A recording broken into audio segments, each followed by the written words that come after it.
欢迎来到我们的频道，希望您在这里度过一段轻松愉快的时光。今天我们想为您带来以下新闻：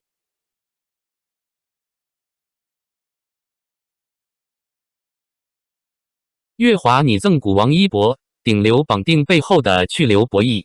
2026年3月26日，一则来自乐华娱乐的官方公告迅速引发行业与舆论的广泛关注。公司董事会正式宣布，计划向王一博授予约 1.51% 的股份作为奖励。这一看似激励机制的安排，在信息披露的语境中显得规范而理性，但在公众解读层面却被赋予了更复杂的含义。这不仅是一份奖励，更像是一种绑定，甚至被不少声音视作王一博合约临近到期、续约存在变数的明确信号。一时间，从资本市场到粉丝圈层，从行业观察者到普通观众，各方目光迅速聚焦在这份股权激励背后所折射出的深层逻辑。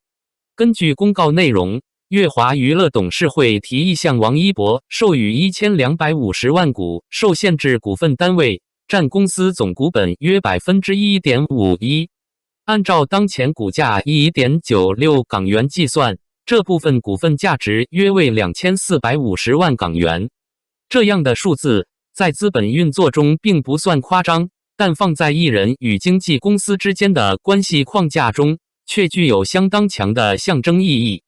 值得注意的是，这一激励计划并非直接赠与，而是附带明确条件，王一博需以每股 0.01 港元的价格购买这些股份，同时股份将分4年逐步归属，每年 25%。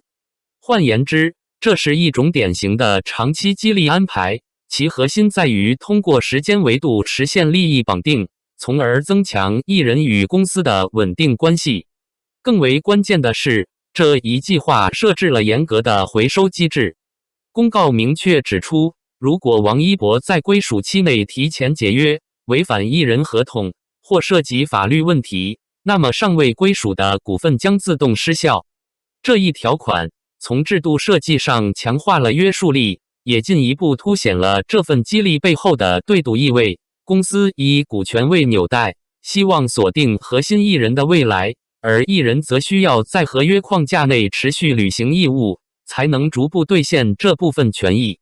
在商业逻辑上，这种安排并不罕见，尤其是在互联网公司和科技企业中，股权激励早已成为留住核心人才的重要手段。但在娱乐行业，这种操作仍然带有一定的标志性意义。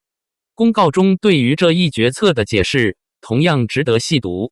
董事会强调，此举是为了认可王一博对公司业务的卓越贡献，并特别提及其过去3年年均30家代言的商业表现，覆盖汽车、奢侈品等高端领域。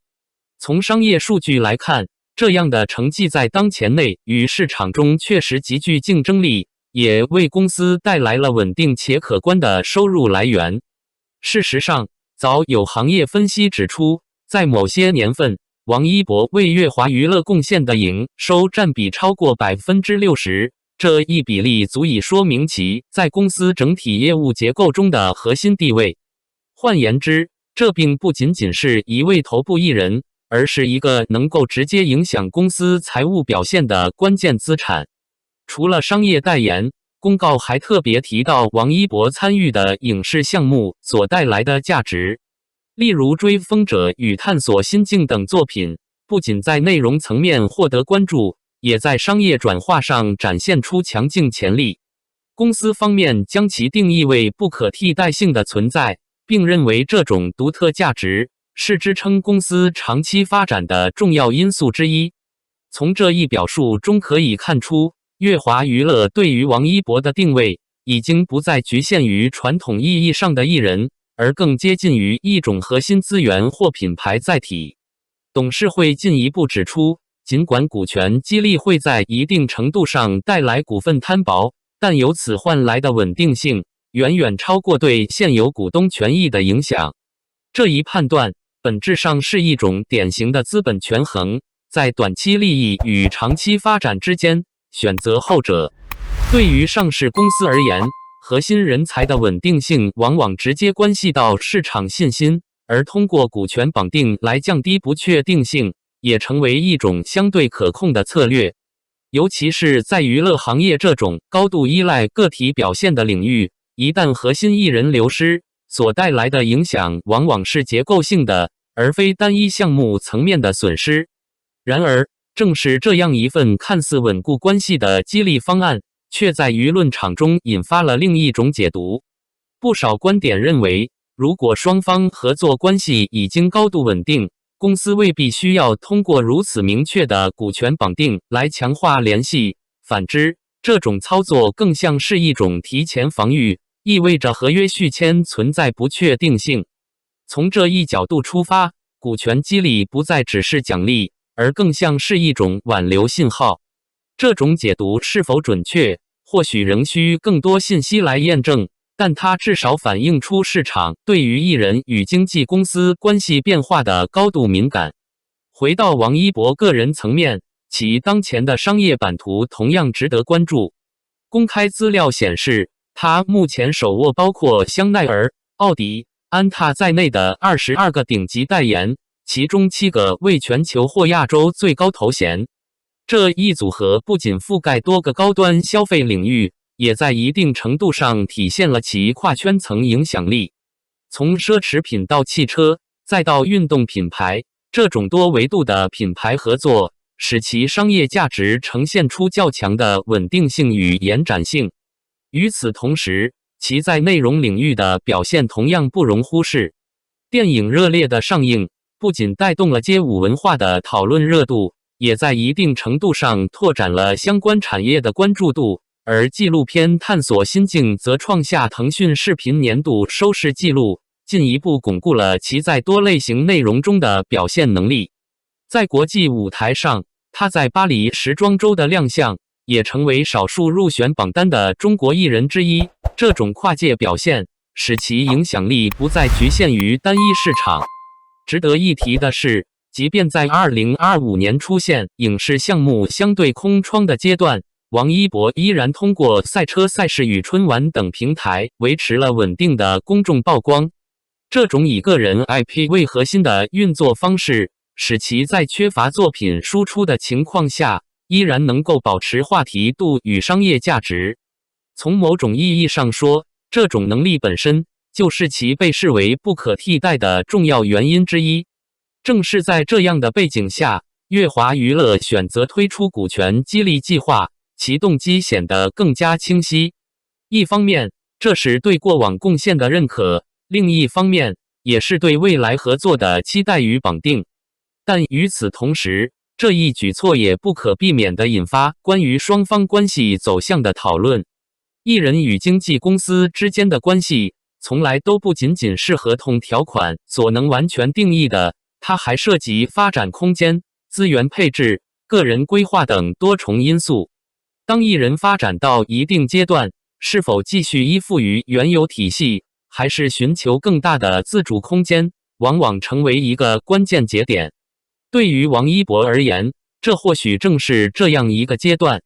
在已经建立起成熟商业体系与个人品牌的情况下，未来的选择空间显然更加多元。而对于乐华娱乐来说，如何在维持合作关系的同时，继续为其提供足够的成长空间与资源支持，也将成为决定双方关系走向的重要因素。目前来看，这一股权激励计划尚需经股东大会批准后方可正式生效，其最终结果仍存在一定变数。而关于王一博是否会续约的问题，也尚未有明确答案。在信息尚未完全明朗之前，所有解读都只能停留在推测层面。但可以确定的是，这一事件已经超越了单一公司决策的范畴，成为观察当下娱乐行业艺人与资本关系的重要样本。在流量与资本深度交织的今天，艺人的价值早已不仅体现在作品与舞台之上，也体现在其所承载的商业潜力与市场信号之中。乐华娱乐的这一步棋，既是一次现实考量，也是一种风险管理。而王一博的去留，则不仅关乎个人选择，也将在一定程度上影响行业对于顶流艺人与经纪公司关系模式的再思考。一切尚未尘埃落定，但正如舆论所言，这场围绕股权与合约展开的博弈，或许才刚刚开始。至于最终的答案，是继续携手，还是各自探索新的路径，仍需时间来给出回应。在此之前，所有的关注与讨论都构成了这个时代娱乐产业生态的一部分，也让这场看似单一的股权激励事件拥有了更为复杂而深远的意义。感谢观看视频。如果您觉得这条新闻对您有帮助，请记得点赞、评论并订阅频道。祝您生活充满正能量。再见，我们下个视频见。